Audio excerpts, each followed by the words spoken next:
Bonjour à tous et bienvenue dans cette nouvelle vidéo. Alors pour ceux qui ne me connaissent pas encore, moi c'est Margot, je suis passionnée de tricot, je suis aussi teinturière de laine et j'ai une boutique de laine teinte à la main qui s'appelle Les Laines de Margot. Et ici c'est ma chaîne YouTube où je partage des vidéos concernant mes projets de tricot et je parle aussi du coup un petit peu de teinture de laine. Et parfois je parle aussi d'autres arts du fil, mais aujourd'hui ce sera que du tricot. Alors aujourd'hui c'est une vidéo podcast tricot où je vais vous présenter mes objets terminés, ce que je porte, ce que j'ai terminé et ce que j'ai en cours et mes projets à venir. À la fin de la vidéo, je ferai aussi une petite partie où je parle de la boutique, mais je la mets à la fin parce que peut-être que ça n'intéresse pas tout le monde ici. Et c'est parti. Donc on va commencer tout de suite par ce que je porte et je porte le Color Block Tee. Donc le Color Block Tee c'est un modèle que j'ai sorti il y a quelques mois, c'est un modèle de t-shirt. Au niveau de la coupe, c'est un t-shirt comme vous le voyez là qui est assez ample. Donc je vous le montre debout. Donc il est plutôt large et crop. Et après, il y a une encolure qui est vraiment assez ouverte et c'est vraiment ce que j'aime moi sur mes t-shirts. Donc c'est pour ça qu'à la base que j'ai voulu designer ce t-shirt pour pouvoir créer une encolure qui soit vraiment dégagée. Donc voilà au niveau de la forme du modèle. Après au niveau des particularités, donc vous le voyez, moi j'ai choisi de faire 3 blocs de couleurs différents. Je trouve ça assez marrant d'essayer de trouver dans nos restes 3 couleurs qui peuvent s'associer. Mais ensuite, il n'y a vraiment aucune obligation. Vous pouvez très bien le tricoter en uni. Dans les testeuses et les personnes qui l'ont déjà tricoté, si vous voulez aller voir sur Ravelry, il y a différents types de versions et il y a des versions unies. Et il y a des versions un peu plus en camailleux aussi. Donc voilà, ça c'est à vous de voir. Sinon, au niveau du modèle, il y a aussi un point texturé sur toute la partie blanche du t-shirt. Pareil, à vous de voir si vous voulez le faire ou pas. Moi, je trouve que ça rythme le tricot. En fait, c'est une maille en verre à intervalles réguliers. Et du coup, ça vous permet... moi, ça me motive à tricoter parce que le jersey, ça peut m'ennuyer quand c'est trop de jersey. Et en plus, ça rajoute un petit côté un petit twist au tricot, un côté un peu plus original. J'avais envie de rajouter ce point-là. Alors je vous montre pareil, je me lève parce que j'ai peur que vous ne le voyez pas bien. Donc là, vous le voyez mieux, l'effet que ça fait. Pour ce qui est de la laine utilisée, moi j'avais utilisé un mélange de mérino et tencel, donc je crois à peu près à 50-50, mais il faudra aller voir sur la fiche Ravelry. C'est une base de laine que vous retrouvez chez plusieurs teinturières, donc n'hésitez pas à aller fouiller les teinturières. Après, globalement, si vous avez une fingering ou une sport, ça le fait. Le truc du mérino tencel, c'est juste que ça permet d'avoir un drapé qui est vraiment très agréable et c'est une base qui a un côté un peu brillant et du coup, voilà, si c'est ce côté-là qui vous plaît dans ma version, allez vers le mérino tencel. Comme ça, vous aurez vraiment quelque chose de brillant et vraiment très souple. Ensuite, pour tout ce qui est des questions techniques, tout est détaillé dans la fiche Ravelry ou sur mon site internet où vous pouvez aussi l'acheter. Il est un petit peu moins cher sur mon site internet si vous voulez passer par là. Vous le recevrez en PDF sur votre boîte mail. Donc je suis très contente de le porter. Ça y est, ça commence à être la mi-saison. Et puis surtout que j'ai pas eu trop l'occasion de le porter puisqu'il est sorti en novembre. Donc j'ai hâte de pouvoir l'essayer avec plusieurs pantalons ou même avec des jupes, à pouvoir la sortir et créer des tenues qui vont avec. C'est tout pour ce que je porte. Aujourd'hui, je vais vous présenter un projet fini. Donc c'est un projet que vous avez vu dans les derniers podcasts. C'est mon pull qui s'appelle le Crate Gingham Raglan de Jessie My Design. Donc le voici. Donc je vous insérerai aussi pendant que je parle une petite vidéo du pull porté. Je ne sais plus où j'en étais la dernière fois, mais je vais reprendre un petit peu la construction du pull pour que vous puissiez, si ça vous intéresse, comprendre un peu mieux comment il est construit. Donc en fait, pour ce pull, vous commencez par monter des mailles, les mailles du bas des manches. Donc moi, ce que j'ai fait pour toutes les mailles à monter, pour toutes les finitions en fait en côte 1-1, donc toutes les finitions sont en côte 1-1, j'ai fait un montage tubulaire et un rabattage tubulaire, je crois que ça s'appelle comme ça aussi. Donc en fait, c'est un montage et un rabattage qui vous permet d'avoir une finition presque comme des côtes 1-1. Je vous montre là ici, ça c'est le rabattage. Donc au niveau de la bordure, ça recrée des côtes 1-1 et ça c'est le montage sur la manche. Donc ça me fait vraiment plaisir de faire ces finitions sur mes tricots et maintenant je les fais à chaque fois. Donc voilà, pour les manches, vous montez vos bouts de manches et vous tricotez ensuite vos manches sans diminuer jusqu'à ici en fait, jusqu'au début du raglan. Donc vous faites la même chose pour les deux manches et ensuite pour le corps, même principe, vous montez le nombre de mailles pour votre corps et vous tricotez jusqu'avant les raglans. Une fois arrivé avec vos 3 bouts de pull, donc vos 2 manches et votre début de corps, vous allez les joindre en rond, enfin les tout ensemble quoi. Donc vous tricotez d'abord le demi devant, vous rajoutez la manche, vous tricotez le demi dos et vous rajoutez la manche sur vos aiguilles. Et du coup vous avez la totalité de vos mailles sur vos aiguilles, sachant que sous les aisselles il y a quand même quelques mailles qui sont mises en attente et qui sont cousues ensuite à la fin. Là je pense que non, on verra pas la couture en grafting à la fin pour pouvoir quand même avoir un peu plus. Ça correspond aux mailles que vous montez sous les aisselles quand vous faites des pulls en raglan mais du haut vers le bas. En fait, vous montez quelques mailles sous les aisselles pour pouvoir rajouter un petit peu de tissu au niveau des aisselles. Donc là, à l'inverse, vous les montez pas, vous les mettez en attente puisque vous tricotez du bas vers le haut. Et ensuite, vous commencez vos diminutions raglan jusqu'à arriver à un certain nombre de mailles. Et là, vous repassez en côte 1-1 et vous rabattez vos mailles. En gros, c'est ça.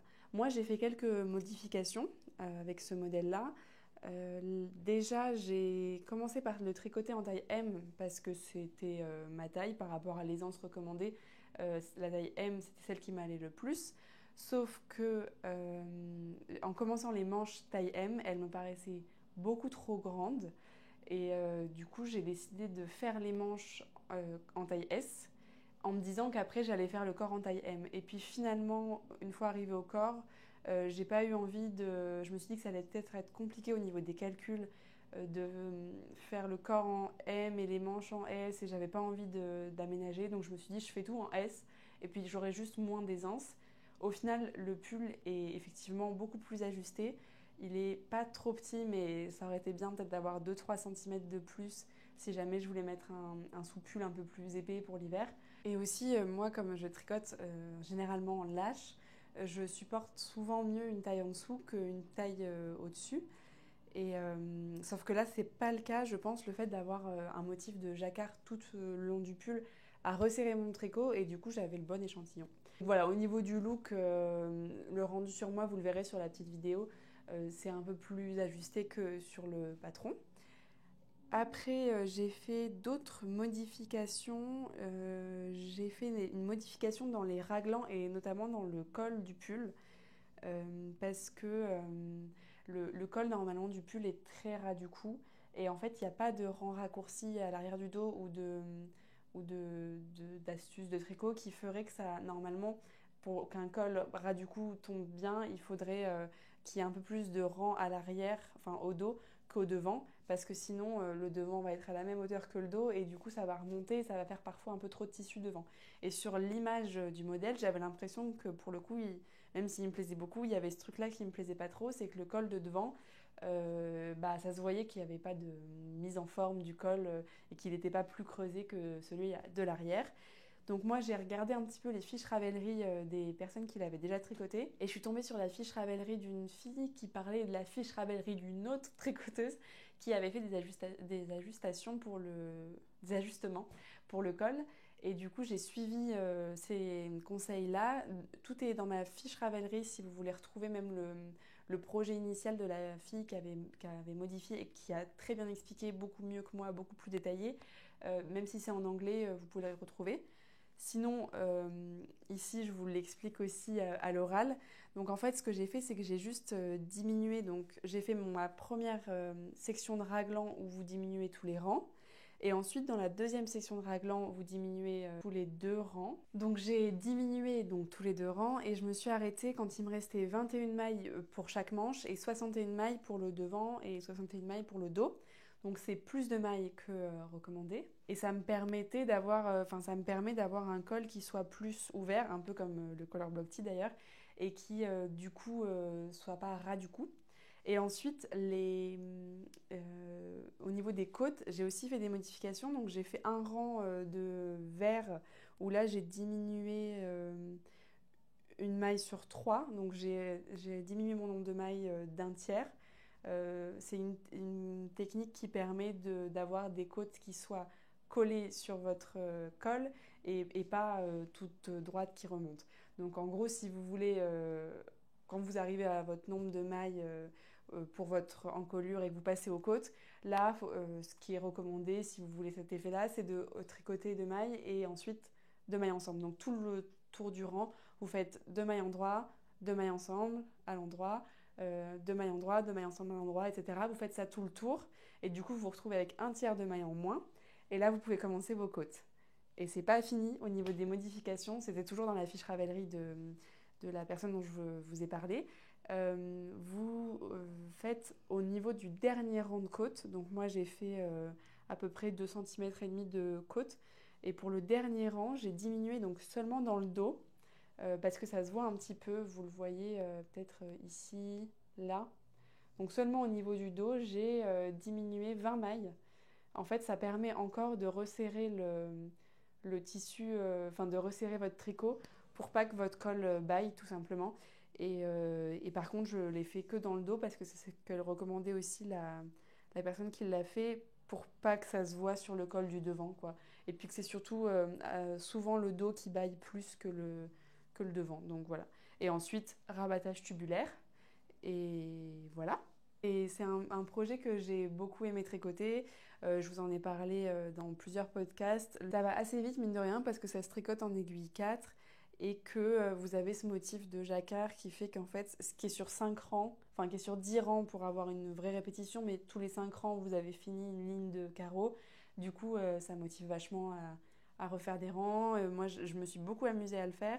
Et puis surtout, j'étais très très contente de tricoter ma laine parce qu'en fait, l'idée c'était surtout de tester ma base de laine. Donc je l'ai fait dans la base rustique, qui est une base sport, qui fait 253 mètres au 100 grammes et qui est un mélange de laine avec majoritairement de la laine tarasconnaise qui vient d'Ariège. Et donc c'est une laine qui est issue de moutons français et qui est lavée, filée, cardée en France. Donc je l'aime vraiment beaucoup, elle est rustique mais elle a un toucher très agréable. Après ça, vous pouvez pas le voir à travers l'écran. Mais vraiment, même après le blocage, elle s'adoucit encore, elle gonfle et j'ai hâte de voir au porté comment elle va évoluer. Et donc voilà, je voulais la tester et je voulais la tester dans mes coloris. Donc le blanc, c'est le coloris non teint qui est disponible aussi à la vente et le vert, c'est le coloris guacamole. Donc vous le voyez ici, j'espère bien que c'est un vert qui est quand même nuancé, qui a plein de nuances plus jaune, plus vert foncé et plus marron. Selon les parties de fil que vous tricotez. Et les nuances, je trouve qu'on les voit bien sur l'envers du tricot. Puis je voulais vous montrer aussi l'envers du tricot parce que l'envers des jacquards, c'est toujours... je sais pas, j'aime bien. C'est joli aussi, en fait. Ça fait un motif à part entière. D'ailleurs, il y a des modèles qui utilisent... que vous tricotez, en fait, en jacquard, mais qui se portent... enfin, où l'envers du jacquard est l'endroit de votre modèle. Donc voilà, sur l'envers, on voit bien aussi les variations de la laine guacamole. Donc c'est une laine que là je suis en train de reteindre. Elle est disponible dans les 3 bases de ma boutique et en rustique il en reste un pour l'instant et je vais en reteindre au fur et à mesure. Donc faut aller voir régulièrement sur le site ou alors me suivre sur Instagram ou sur la newsletter où je vous tiens régulièrement au courant des stocks quand j'en remets. Et au niveau de la quantité de laine, j'ai utilisé 2 écheveaux de non-teint et 3 écheveaux de guacamole, mais en fait le 3e de guacamole, je ne l'ai presque pas utilisé. Après, c'est parce que j'ai fait la taille S aussi, donc je pense que si vous faites une taille au-dessus, vous utiliserez un peu plus du 3e. Il faut regarder par rapport à la laine recommandée. Je crois que j'ai utilisé un petit peu plus que ce qu'elle recommande, mais aussi parce que, oui, j'ai oublié de vous dire au niveau des modifications, j'ai rallongé le corps aussi, et je l'ai rallongé pas mal. Elle, en fait, enfin, quand je dis elle, c'est la designeuse, son modèle est pensé pour être très très crop. Je comprends même pas comment c'est possible. Enfin, à ce stade-là, c'était presque une brassière, quoi. Parce que moi, j'ai rajouté, je crois, 4 motifs. Donc là, si vous voyez sur le corps, j'ai rajouté ouais, 4 rangs. En gros, je crois que normalement, si j'arrive à vous le montrer, il y avait 1, 2, 3, 4, il y avait ça en moins. Hop. Donc en fait, il n'y avait que ça comme corps. Ce qui était vraiment très court. Même là, avec ça que j'ai rajouté, il est assez crop, mais moi j'aime bien les rendus crop. Et dans les versions sur Ravelry, il y en a qui ont rajouté même encore plus parce que vraiment il est très très court. Et je pense que c'est pour ça aussi du coup que j'ai utilisé plus de laine que ce qu'elle recommandait. Et petit détail aussi, j'ai cousu une étiquette que j'avais achetée chez Sauce-Train-Graine. Et je suis contente parce que typiquement c'est le genre de pull où le devant et le dos sont identiques. Donc là je le sais que c'est le dos parce que je vois le petit décalage avec le début de rang en fait qui est là.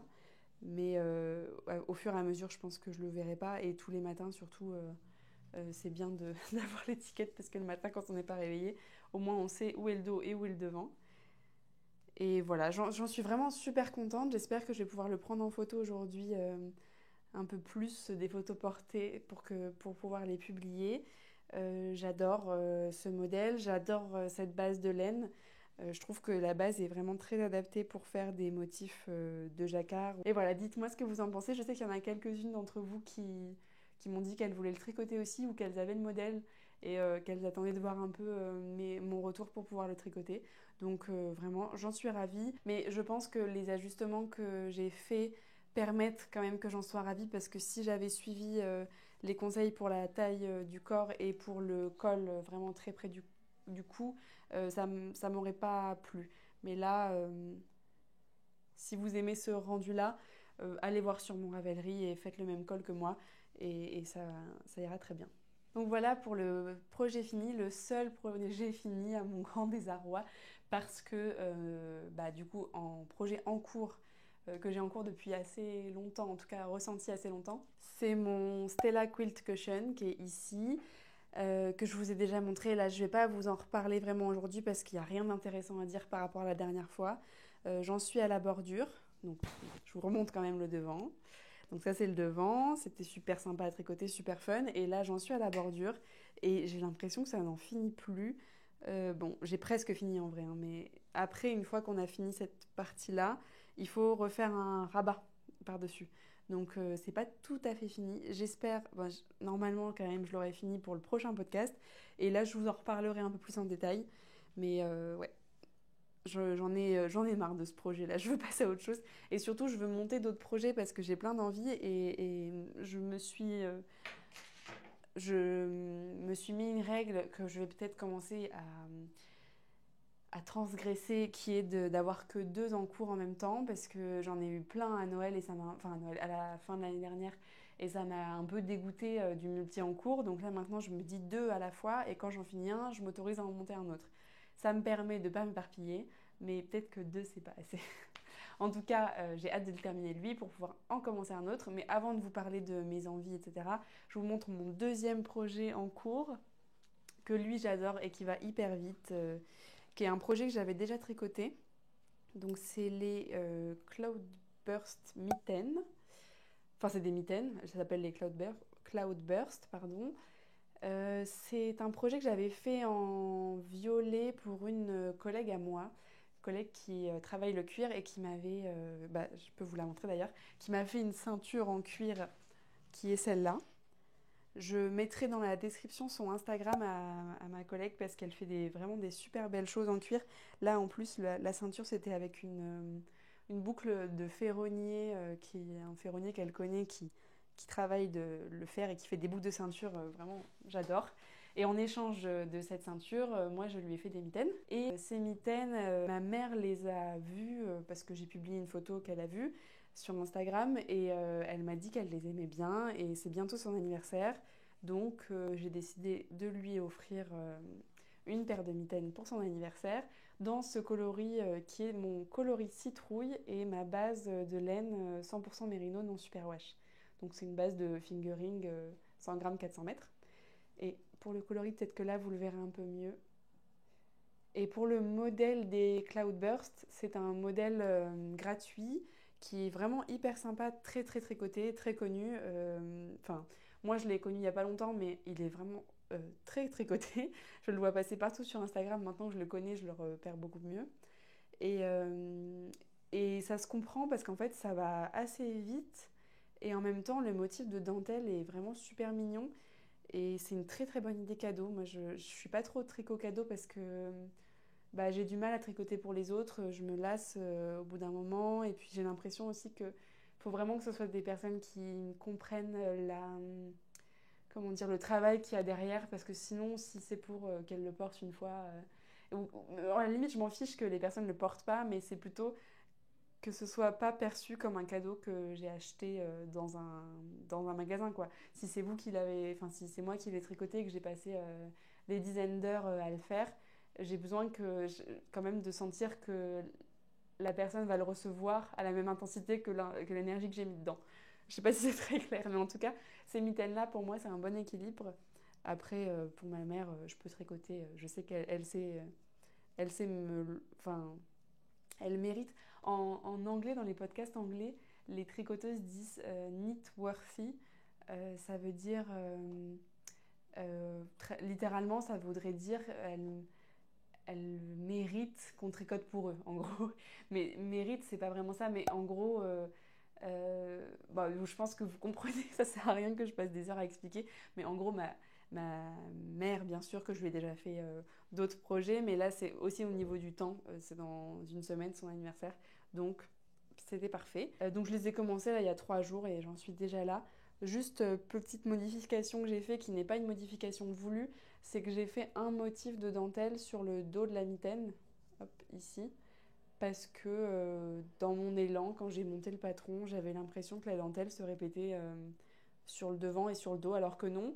Et en fait, j'ai pas eu envie de défaire, je me dis que c'est assez mignon d'avoir un petit motif aussi dans le dos. Je le ferai le même sur la deuxième mitaine et ce sera très bien comme ça. Donc voilà pour mon deuxième projet en cours. Et donc, comme je vous disais, je n'ai pas de troisième projet en cours parce que je me limite à 2 projets en même temps pour l'instant. Mais j'ai plein d'envies et notamment, j'ai envie de tricoter ma base 100% Merino non superwash sur un grand ouvrage. Enfin, quand je dis un grand ouvrage, c'est un t-shirt en fait, tout simplement, pour que vous puissiez voir ce que ça rend. Parce que du coup, là, j'ai tricoté le pull en rustique. J'avais déjà tricoté un petit haut en nuage 800. Et voilà, là j'avais envie de tricoter la mérinos sur autre chose qu'un accessoire. Et du coup, je vous ai demandé un petit peu vos idées de modèles parce que j'avais en tête un t-shirt. Je voulais un t-shirt à rayures et quelqu'un m'a proposé, Gentille Aiguille, qui a aussi un podcast, m'a proposé de refaire le color block tee à rayures. Mais je sais pas pourquoi. En fait, c'est pas que je sais pas pourquoi, c'est que j'ai envie de tester un autre modèle, j'ai envie de tester un autre patron et il y a tellement de patrons à tricoter que j'ai du mal à refaire 2 fois le même. Donc vous m'en avez proposé pas mal. Vous m'avez beaucoup proposé le Rocket Tee, qui est très apprécié. Et moi, c'est un modèle que j'aime pas pour moi. Enfin, je sais pas mon style, quoi. Mais merci pour cette proposition. Et après, dans les propositions, je vous fais la liste de ceux que j'ai retenu, que j'ai mis en favori, même si du coup j'en ferai qu'un. Il y avait le Hidati de Petite Knit, mais il se tricote en DK et je le trouve hyper joli, mais pour le coup, elle l'a tricoté en cachemire et ça donne un effet un peu poilu. Et je le vois bien je le verrais bien avec un mélange mérino et lace, donc dans ma base nuage 800 par exemple. Donc avec ma base 100% mérino et ma base nuage 800, les deux fils tenus ensemble, ça serait hyper beau, mais du coup c'est pas ce que j'avais en tête, mais peut-être pour un autre projet. Après, il y avait le Tolsta Tank de Rebecca Co, que je trouve très joli, qui ressemble un peu au Sensé de Emily Louis, que j'adore aussi, mais je voulais un petit t-shirt avec des manches. Et du coup, de Rebecca Co aussi, il y a le Tolsta Tee cette fois, et je pense que c'est ça que je vais faire. C'est un patron que je connaissais pas, qui est assez connu aussi, qui a été beaucoup tricoté il y a 4200 projets sur Ravelry. Et en même temps, je comprends pourquoi, parce que dans le patron, en fait, elle montre plein de versions différentes, avec rayures, sans rayures, avec des petites fleurs brodées, avec un petit motif de dentelle aussi. Et du coup, avec le même patron, on a l'impression qu'on peut avoir 4 t-shirts différents, quoi, même 5. Elle en montre 5. Donc, je trouve ça assez chouette comme modèle un peu plus versatile, quoi. Après, je vois qu'elle le tricote en DK, elle. Donc, faudrait que... J'avais pas vu que c'était du DK. Faudrait que je vois si ça passe avec, si je modifie un peu mes calculs. Sinon, en modèle que j'avais trouvé sympa, il y a le Tombotti de Florence Miller, mais j'ai l'impression qu'il est un peu moins adapté à ma morphologie au niveau du col. Encore ce problème de col trop près du cou.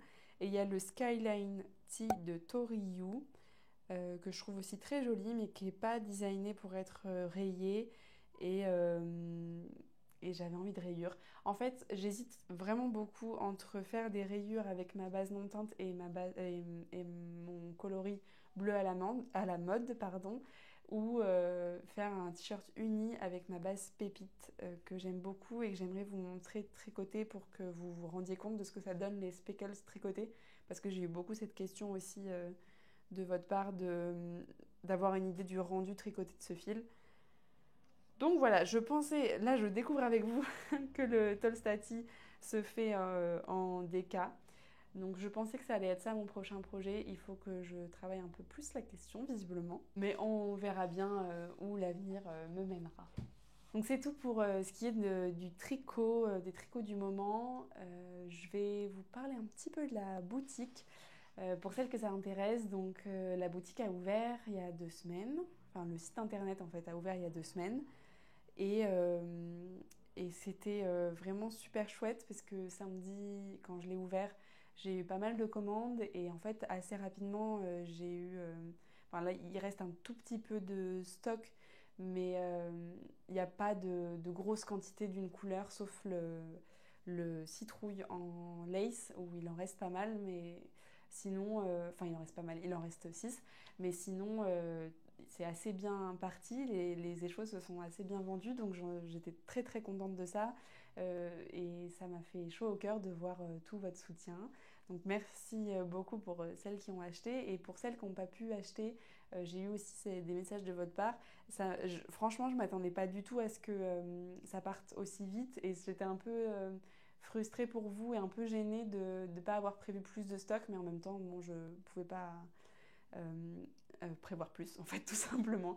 Au niveau de ma gestion du stock, je pouvais pas. Mais du coup, là, je continue à. Enfin, j'ai repris la teinture cette semaine. Donc, la semaine dernière, après l'ouverture de la boutique, j'ai fait que des préparations de colis parce qu'en fait, il y avait pas mal de colis à préparer et que moi, je travaille à mi-temps. Donc, en fait, j'ai pas non plus toute la semaine à dédier à la boutique de laine. Et là, vu le nombre de colis qu'il y avait, je ne pouvais pas faire de teinture. Mais cette semaine, j'ai repris la teinture. Et du coup, je vais remettre en ligne probablement vendredi soir des écheveaux, ceux que j'aurai teints cette semaine. Et puis, je vais avancer comme ça petit à petit en fonction de ce qui se vend. Et je vous tiendrai au courant sur mes réseaux. Globalement, plutôt la newsletter si vous voulez avoir les infos vraiment au moment où ça sort, ou Instagram. Et puis voilà, merci beaucoup. Vos commandes m'ont permis de refaire des commandes de laine à teindre. Et puis j'espère avancer comme ça bah, encore longtemps et j'espère aussi développer un petit peu cette marque qui débute. Mais pour ce qui est des marqueurs de mailles que j'avais proposés pour les 10 premières personnes qui commandaient, ils vous ont pas mal plu, donc je réfléchis éventuellement à en faire pour vendre cette fois. Mais il faut que je vois parce que je ne sais pas combien de temps je mets à en faire et au niveau ma priorité pour l'instant c'est la teinture. Donc à suivre, dites-moi si ça vous intéresse, parce qu'il y a quelques personnes qui me l'ont dit, mais si ça concerne que 2 ou 3 personnes, c'est pas la même chose que si ça concerne plusieurs d'entre vous. Et voilà, en gros c'est tout, il n'y a pas beaucoup de plus à dire qu'un grand merci et que ça me fait très très plaisir de pouvoir faire ce que j'aime, à savoir teindre de la laine, préparer vos commandes, prendre des jolies photos, imaginer des couleurs. Donc voilà, j'ai plein d'envie pour la suite de la boutique et merci de suivre tout ça. Et merci d'avoir regardé cette vidéo. J'espère que ça vous aura intéressé ou inspiré. N'hésitez pas à me laisser un petit commentaire si ça vous a plu ou pour me soutenir si vous voulez mettre un petit emoji comme d'habitude, soit le mouton, soit la laine, soit ce que vous voulez. Et pareil, un like et puis à parler de la boutique autour de vous, c'est une manière de me soutenir Et même si vous achetez pas, je reçois aussi des messages de personnes qui me disent que en ce moment elles ont pas prévu d'acheter, etc. Il n'y a vraiment aucun problème avec ça. Je veux pas pousser les gens à acheter pour acheter. Euh, il y a plein de manières de me soutenir, être présent, regarder les vidéos, commenter, et puis parler de la boutique, et puis partager si ça... Voilà, vous savez déjà de toute façon. Donc merci pour celles qui le font, et puis je vous dis à la prochaine pour une nouvelle vidéo et la suite de mes aventures tricot.